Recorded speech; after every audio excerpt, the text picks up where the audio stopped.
And to that piece of shit lieutenant that's always on his podcast, bashing us, fuck him.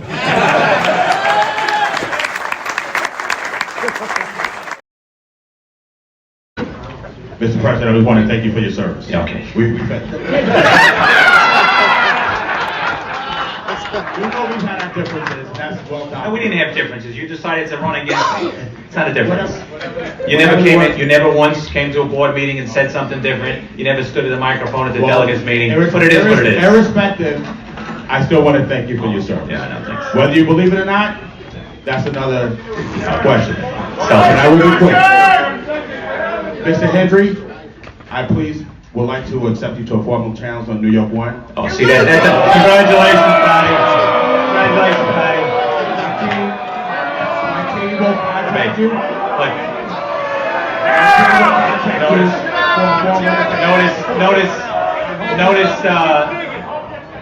Notice. Hey, notice every station that he goes on. You probably don't listen to it because they're so far left stations open mic to ask questions at the great New York City police officers. That's the media arms that he's using on a regular basis. It is what it is. I appreciate you telling me I'm wonderful, but I'd rather you get up and be honest with me. Do we have any other motions on the floor?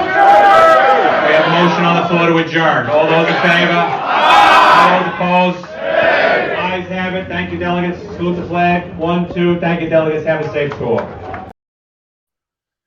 Ladies and gentlemen, welcome. New York's finest Retired and Unfiltered podcast. What you heard right there was a snippet of the last delegate meeting. Corey Grable challenged Patrick Hendry to a debate. They're both running for PBA president, the largest police union in the country. We ourselves on New York's finest Retired and Unfiltered podcast, myself and Eric Dim, most complained about New York City cop. We had Corey Grable on to go over his platform. He gave us his platform in long form. He spent 2 hours with us. I believe it was respectful for someone to be running in office to come on the platform that the men and women of the New York City Police Department are listening to, which is this one. We're getting played in all the cars. We're getting played in the offices and the roll calls, and we're getting our feedback from the men and women who asked us to in turn have Patrick Lynch on, who they thought was going to run. Patrick Lynch has since said he's not going to run, and Patrick Hendry is the candidate. Eric Dim drafted a beautiful email to Patrick Hendry. We sent it to him very professionally. We sent it to him on April 12th. There was zero response, and we gave him fair warning that as of today, end of business today, our offer is rescinded if he does decide to come on this podcast in the future because he feels his campaign's in jeopardy and now he wants to speak to the men and women in the New York City Police Department. He will no longer be issued the same questions as Corey Grable. It will be an open, organic forum where we will ask questions and we will dictate and we will get to know him organically. Eric, do you have anything that you'd like to add on that? Absolutely.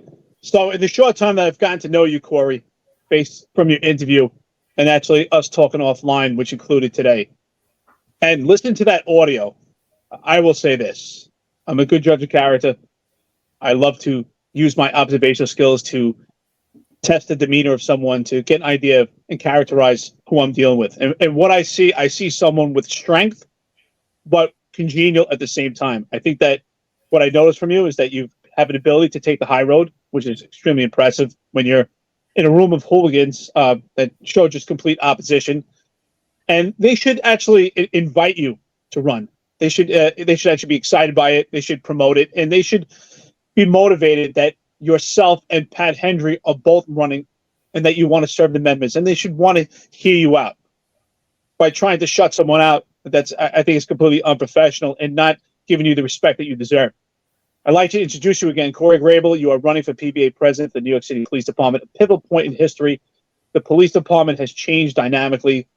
The legislation that the cops have to deal with right now, which includes body cameras, the discipline matrix, the overzealous civilian complaint review board, a new unit called Standards Assessment Bureau. So with that being said, the cops have went through a rough time. They're starving and they're desperate, almost 6 years without a contract. And at this point, we have not heard details and depictions of this actual contract other than raises and retro. So I'd like to ask you, before I give you an opportunity to present yourself and to present a challenge with Pat Hendry. I'd like to ask you, with this contract going forward, will you vote yes or will you vote no? And if you could tell us why, and what is in that contract other than the raise and retro? We never heard, does it change when it comes to tours? We know as of now it's 25 tours. If a cop works 25 tours, other than his actual normal tour change, he or she is supposed to be entitled to time and a half. Has the sick policy been changed by this contract? Is there any fine print other than raise and retro the cops should be aware of? I'd like to give you the floor, and Corey, thank you for coming on. Well, good day, gentlemen, and once again, thank you for having me. This is a very popular platform that you guys created, and it's definitely to talk through the department. So once again, thank you for having me. So the main question, will I be voting yes, is yes, I will be voting yes. The reason being 6 years without a contract. I have guys who, from everything from needing to pay for baby formula to fixing the roof in the house. This contract does offer relief. It's in my opinion, especially because the first 3 years of the contract was the exact same offer that the city proposed in January of 2020. And then with the percentage raises following, I think it's just the variation of the pattern that DC 37 had, and with a little bit of a uniform premium because we're police officers and first responders. There's quite a few, and you can go back and forth as far as like the MLC obviously and the tours. So the tours are going to be there. To my knowledge, it's going to be very little maybe changes regarding the sick policy and stuff like that. So there's going to be some semantics when we go to the new chart, which I think this contract will be ratified. And when the new tours, they're going to start the pilot program, and just like anything new, you're going to probably start to see if there's any kind of problems or shortcomings or things that might affect officers. Hopefully there'll be opportunity to kind of correct those things to make it better, so guys can at least deal with those changes and be able to come to work and do their job safely. Oh yeah, thank you for that. So Corey, you reached out to me 2 days ago. You said that you wanted to come on, and you had a message for Pat Hendry. Right, as you heard in the audio, I did ask Mr. Hendry for a debate, and I'll start by saying this. The next president will have the opportunity to decide, many things to come, the future of the New York City police officers. And I've had the opportunity to know Mr. Hendry for the last 11, 12 years since I've been a trustee, and I have some concerns. One of the concerns, I've seen him being in situations where, he had a difficult time defending himself. And I'm not going to go into the logistics or some of the semantics that raised my concerns. But I always stated for the record, I said, if you have a problem defending yourself, how can you defend cops, especially New York City police officers? So, my team is going to be reaching out to him with a formal invitation, and I would like to have the opportunity to do that on this show. And Mr. Hendry, if you're watching, or if anyone in your team is watching today, I would like to challenge you for a debate. I think that New York City police officers deserve to hear the two of us, and they can see the difference, and I think is a big difference. And they will be able to make a better assessment as to who they would like to vote for. But once again, I think that the New York City police officers will warrant this. Patty accused me of using a liberal station in New York One, which he appeared on the show multiple times. But it doesn't matter where. It could be Fox News, it could be the Police Academy, the new Police Academy. It doesn't matter. You could actually set the forum. I just want to have the opportunity, coming on the show, which you recanted. But I would like to have the opportunity to debate the issues that New York City police officers are concerned with, because not only going to have an impact on New York City police officers, but this next president could possibly have an impact on New York City. So, Mr. Hendry, if you hear me, please accept this invitation for debate. Corey, what I do you think. think? Go ahead. Sorry, John. Sorry. Corey, what do you think about the fact that Mr. Hendry did not come on this show? I mean, we've been the subject of numerous attacks from the Lynch camp, including the Hendry camp. We've been the topic. We've been very vocal point of pretty much every delegate meeting that's came out, several emails from the PBA delegate body, as well as to celebrate the contract, calling me a fucking asshole and saying that the podcast is, whatever Puglisi had to say about the podcast. To me personally, myself, and I spoke with Eric offline, we don't take it personally because we don't care. But I take it as a slap in the face to the men and the women in the New York City Police Department. Again, we didn't reach out to them because we said, hey, Mr. Hendry, come out. We're reaching out on behalf of our audience, who the majority are guys who are active on patrol currently, asking for this. Right. What do you feel about that? Well, I thought it was a lost opportunity for him. When you become the New York City PBA president, you're going to be facing many difficult challenges. And to appear on a show, I mean, first of all, you guys may be retired, but you're still cops, at the end of the day. But I think it was a lost opportunity for him to as far as I'm concerned, to be able to share your platform and to be able to show New York City police officers alike that you can withstand tough questions. So that goes without saying on any broadcast or any platform as far as the questions are concerned. But I really think it's a lost opportunity. For me, I would have loved to have seen him be in a show, because to me, it would have exposed some of the challenges and the problems I think that he displays as the potential next PBA president. So I would have loved him to come on the show to show that. And I'm sure if we have a debate, you will see the difference between the two of us. You will see the difference between Mr. Hendry and Corey Grable. And that's why I'm enthusiastic about this debate. Hopefully he'll take it. I would love to think that this is a pressure that he may, or the team may say, well, hey, you might have to go on the show just at a GP and general principal because I'm calling you out. And this is not a bully tactic or anything like that. But I, again, want to state that I have some concerns that if he takes this president, that he won't be running the show. You hired I'll retract that. You had a first vice president that's going to be leaving probably within the next year or so. What is he going to, at one of the roll calls we attended, we were told that, Danny Torelli is going to guide him. I believe that come day one, when I become president, I will be ready day one. I do not need anyone to mentor me. And I think that's the only reason why Danny Torelli was selected.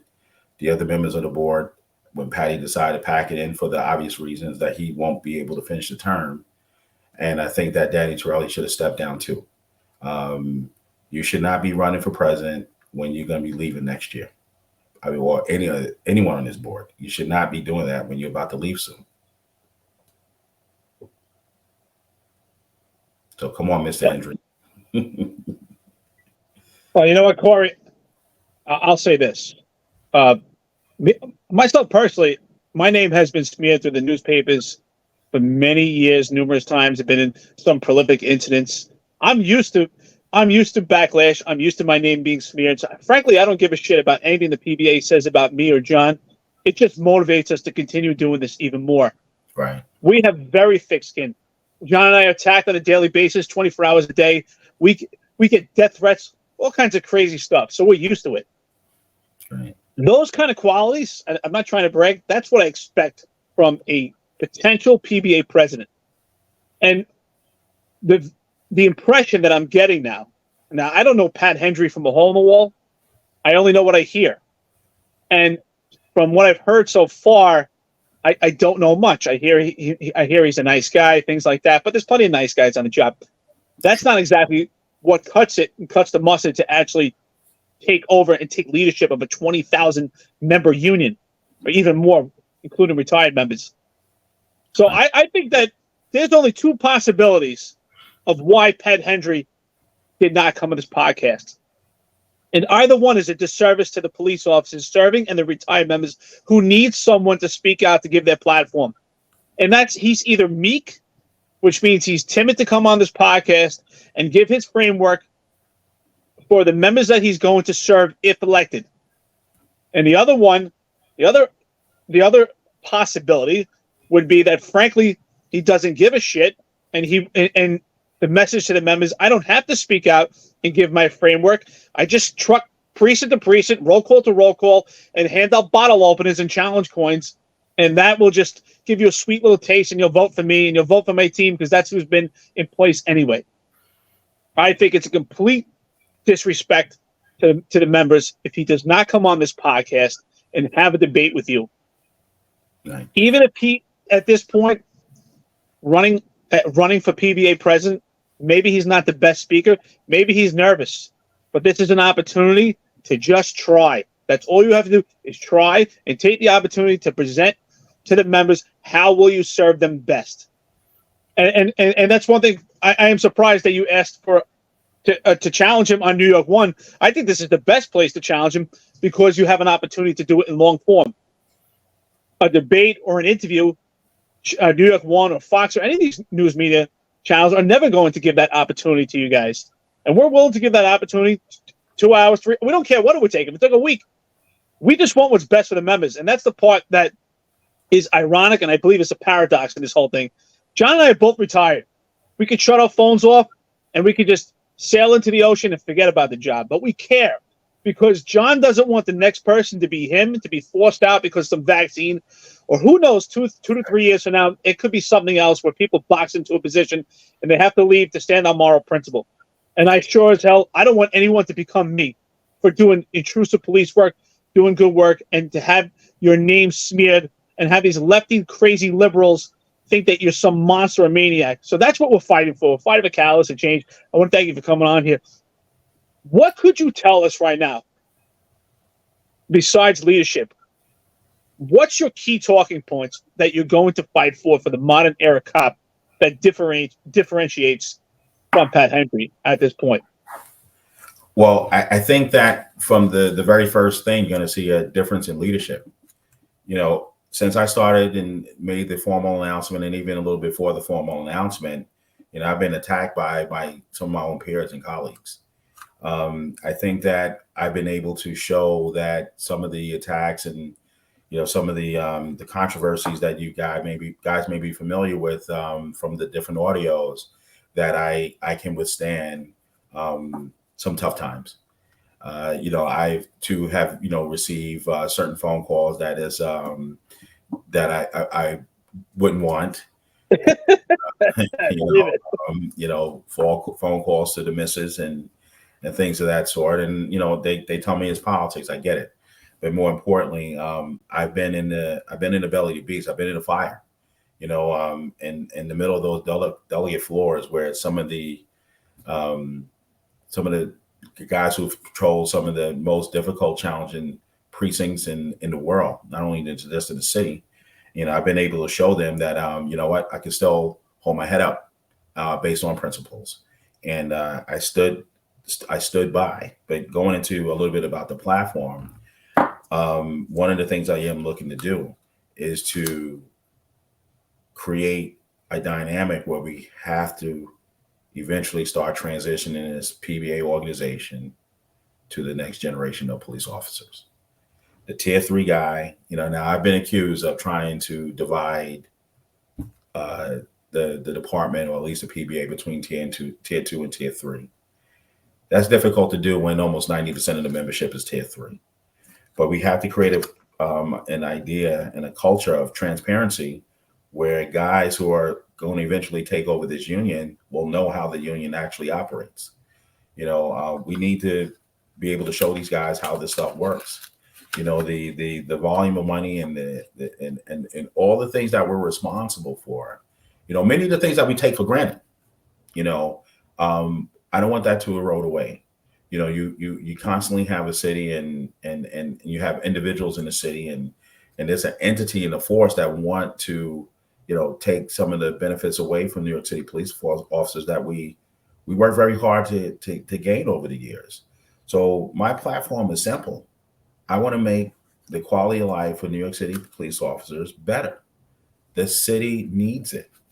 I want to be able to have the ability to tell some of those leftist crazy liberals and whomever else. It could be the right, the left, or the middle. As far as I'm concerned, they all going after the working man. But the reality is we need someone that's going to be able to withstand some of these forces, withstand some of these kind of challenges, some of these strong personalities, and to without being too disrespectful. But again, I've worked with this gentleman for the last 11, 12 years, and I just don't think that he's the one. And that's why I'm going to fight to the very end to make sure that I'm successful. And hopefully this June, the rest of the members of this department will feel the same way and elect Corey Grable. And Corey, what's your message to the members if he doesn't accept your challenge? What should the members think about if Pat Hendry does not accept your challenge, whether it be on this platform or he says, I want to go on Fox? If he just says, I don't want to go, and he doesn't respond to you, he doesn't respond to this. You're calling him out now. This is a call out. You're saying, I want to debate you. I'll do it wherever, whenever. We personally said we all think it should be here. If you want, we'll get a hall. We'll fly into New York. We'll get you whatever you want. You let us know. We could set that up. We'll talk logistics with both teams, whatever that is. But say whatever it is. He says, oh, he doesn't even respond to this. What should the members think about that? They should be concerned. They should be concerned. To my recollection, I think that this is the first time where two non-incumbent persons are running for PBA president. I'm really trying to go back in my tenure on the job. I don't recall that. So it'll be very important for people to see the two people together, answering questions, see how they answer the questions, see the ability to project leadership. Because sometimes, like when you see a poster on the wall, or you see some questions where sometimes you can't get all to the roll calls, this squad might be out, you're not unable to double back. This will be an opportunity to reach a massive platform of New York City police officers for them to see, then make their own judgment, and not listen to lies, not listen to different perspectives of, oh, Corey said this, Pat Hendry said this, or whatever the situation is. They will see two candidates together and have, objective questions being asked, and they can tell the difference for themselves who they need to vote for. And I just think that I hope he takes advantage of this opportunity. It may help him for all he knows. I like to ask this question. I think this is very important. And this is, if I was a cop right now on the job, this would be the most important thing to me, because I think this would set the precedence for your tenure and your time in service if you're elected as the PBA president. And the question is this: if you're a PBA president, if you were elected today, what would be the first order of business in detail that you would address? First day in office as PBA president, what would be the first order of business? Start preparing for this contract so we won't have to wait another 6 years. That would be the first order of business. I think that sometimes the organization has taken the position that if you can go 20 years, as long as you don't get a zero, then it's successful. And I think that we have to start listening to the economics and understand how these contracts actually work. And but that would be the first order of business, to start preparing for day one for the contract. Start cultivating ideas and different means, and more importantly, start communicating with the membership at large to really start identifying some of the quality of life issues that they're most concerned with. So in day one, that would be my first order of business. Obviously the logistics, you got to assimilate a team, start reevaluating what works, what doesn't work. Clearly that might be actually the first thing, but in terms of the platform and the mission, the goal is to be have New York City police officers best compensated. Because when you look at the city and you look at all the things, and you guys were around when like the crack era, and I remember when I first started writing the subway lines in District 32, and you go out in East New York, in Brownsville, where a good portion of the district covered, it was abandoned buildings. You go there now, is high rises, and that was because of New York City police officers. So the people in the city need to know that in order for you to have a quality cop, to have the best person on this job, you have to compensate them. And when you start having these conversations with some of these, people, they'd be like, "Oh shit, I really sorry for cursing," but it's like, Oh no, don't worry. You can't be John. no, it's like sometimes they don't know, and I think that the PBA had a missed opportunity, or not. To be quite frank, haven't been part of those kind of conversations to let people know. But I think that when you start explaining to people that it is important to have your New York City police officer highly compensated, you help the city. You help the city. When you start creating crazy policies that you over discipline cops and you make it difficult for a cop to do his or her job, you have unintended consequences of actually hurting people that you're trying to protect. I was speaking to a state assembly person very recently, and I said, Black people need the police more than anyone else in this city. And I'm going to be the first one on record to say that stuff. Black people and poor people in this city need the police. The people in Livonia and Rockaway need the police. The person on Park Avenue and 72nd Street don't need the police. And you have to compensate us. I got guys who can't pay for formula. Guys are leaving this job, and hopefully there's some relief with this contract. But I had guys who were leaving this job to go to Best Buy, not only because of the salary compensation, but because of quality life issues. There's a young lady in District 30. I think she's going to the U.S. Postal Service. So she's leaving this job to go work for the Postal Service. That's a problem. That's a problem. And this organization is kind of remained silent on those issues for a long time. Yeah, no, it's scary time, man. I know people that left for sanitation. I know people that left for MTA. I know people that left, like you just said, for menial jobs that are not careers. Never unheard of things. The only time you ever heard of someone leaving the police department, FBI, Port Authority, FDNY. That is it. You never heard of anything else, and you're hearing everything now. Everything. And at first I thought that people were lying to me until I had a young lady tell me that, she's leaving to work at Best Buy. I couldn't believe that. She said she was, she can't deal with it no more. She's going to leave for Best Buy. I talked her out of it, but she was leaving to go to Best Buy. And she at least she stated anyway that one of her peers actually left to work retail. That's a problem.